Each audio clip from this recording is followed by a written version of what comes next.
Hey friends, welcome to Nina's Notes. And today I have a special short video for you.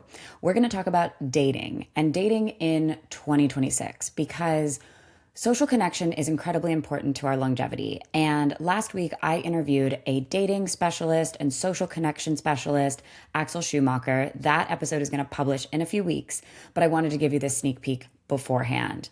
If you want to get all my episodes, make sure that you subscribe to my channel and also subscribe to my newsletter, www.ninasnotes.xyz. Okay, let's get into it. So Axel told me that if you're having trouble meeting people in your city and you want to date through friends, but you feel like you already know everybody that's in the friend group and you know everybody who's dating and nobody has any single friends to introduce you to. So the question is, what should I do then? How do I meet people if I don't want to use the apps and I want to meet people in real life? So you may have heard about Dunbar's circles. Dunbar famously said that we can have 150 connections to us. Dunbar's circles describe layers of friendship, and this is described as closeness to those people in your life. Axel simplified this a bit because I think Dunbar has several concentric circles that make up the 150, but Axel focused on 3 circles, and I'll put them up here for you. The first circle, your smallest circle, is your closest relationships. This is your family, your children, your friends, your best friends, your siblings, anybody that you really consider super close to you. Maybe 5 to 10 people are in this circle. Then in your second circle out, these are your close friends, people that you really feel that you have a very close relationship to. Maybe there are 20 something people in here. Axel has fewer numbers in these circles than Dunbar. And then in the third circle, these are further away. These are people maybe you'll see them at a party, you'll say hi, you'll catch up briefly.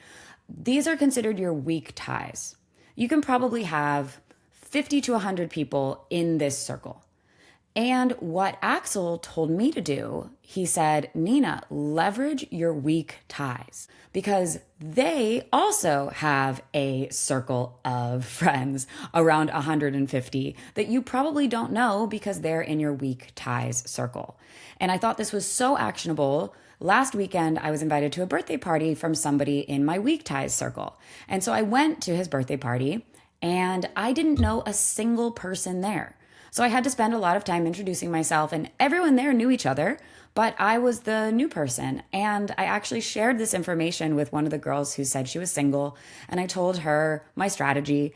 And also then she shared with her sister, and then they wanted to introduce me to a couple people in their friend group right away. So it's also good to talk about that you want to be introduced to other people and that you're going out of your comfort zone and you're trying to meet people in these weak ties. I thought it was super actionable, and it is definitely something I'm going to be using in 2026, not just to meet a potential romantic partner, but also just to make new friends. This is super easy to do.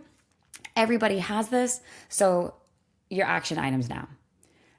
Sit down and make these circles. Make your close ties circle, put your parents, your siblings, your best friends there, and your close friends. And then think about the weak ties. Think about people that you interact with on occasion, colleagues, people at parties, maybe people at the gym or other activities that you do. You can invite them for coffee or invite them to do another activity with you or even just go for a walk. Or invite them to a party or something like this. Drop any feedback in the comments because if you're using this strategy and it's working for you, I would love to hear from you.